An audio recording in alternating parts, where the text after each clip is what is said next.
नमस्ते, प्रणाम। मंगू सिंह। आज बानी राधा कृष्ण मंदिर हरनाथपुर सिवान बिहार। देखिए पूरा खाली बा, सुना सुना बा, एकदम सुना सुना बा। सुबह के टाइम में रात के एकदम पूरा जगमग भर जाता सब जलसा से। कार्यक्रम भी जो होता पूरा खाली बा, खाली साउंड बजता हवे और मंदिर सामने बावे और परिक्रमा होता है। यहाँ देखी सुबह सुबह पूरा श्रद्धालु लोग मन से श्रद्धा से परिक्रमा करता है।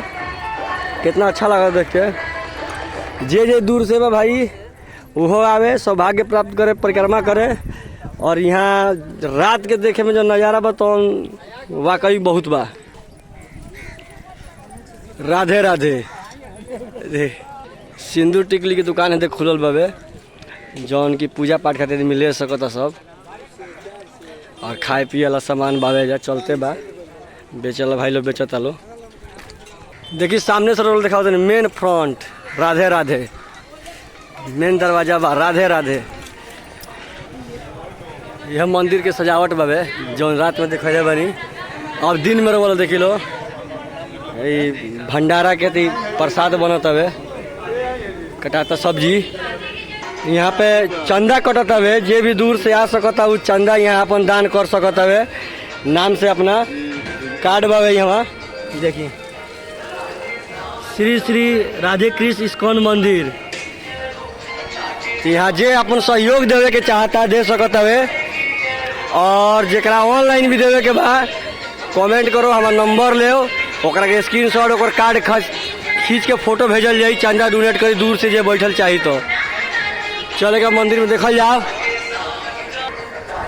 यह मंदिर के नज़ारा चढ़े खातिर गौ माता है बैठल बड़ी, इतना बढ़िया शांति से। दान पात्र बा, जेकरा भी दान करे के बाद दान पात्र में आके दान कर सकता। राधे राधे। यहाँ बाबा बानी जो सेवा करता नहीं। आ देखी लो आज मंदिर के दर्शन तीसरा दिन बाद आज हमारा पहला बार भइल बावे। खुलल बा, टाइम पाए बनी सुबह तो यहाँ मंदिर नहीं के लागत, हमरा एकदम कृष्ण अवतार लागत है। यहाँ जो जलसा लागल बावे तो वो लोग भी दर्शन करी लो। और जहाँ दूर से बानी आई लो, दर्शन के लाभ उठाई लो। एड्रेस सबके मालूम आईडी पर हरनाथपुर प्रखंड रघुनाथपुर जिला सिवान के अंदर ही मंदिर बा। और दूर से देखी लो, आई लो दूर से, और अपन यहाँ दर्शन करके जीवन धन्य बनाई लो।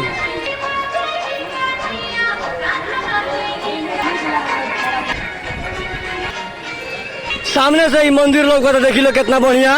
रात के और जगमग जगमग रहता है। जेकरा भी दान करे के बा कमेंट द्वारा नंबर ले सकता हमार, ओकरा स्क्रीनशॉट पैसा के भेजी। ओकरा बाद से यहाँ से पर्ची रहुआ के फोटो हम शेयर कर सकता नहीं, ठीक बा। राधे राधे। आना तो जेकरा आवे के बाद खुद चल के डोनेट करो चंदा और मंदिर के सहयोगी बने, काहे कि जनता जनार्दन से ही सब कुछ होला। राधे राधे। वीडियो बड़ा होई। राधे राधे।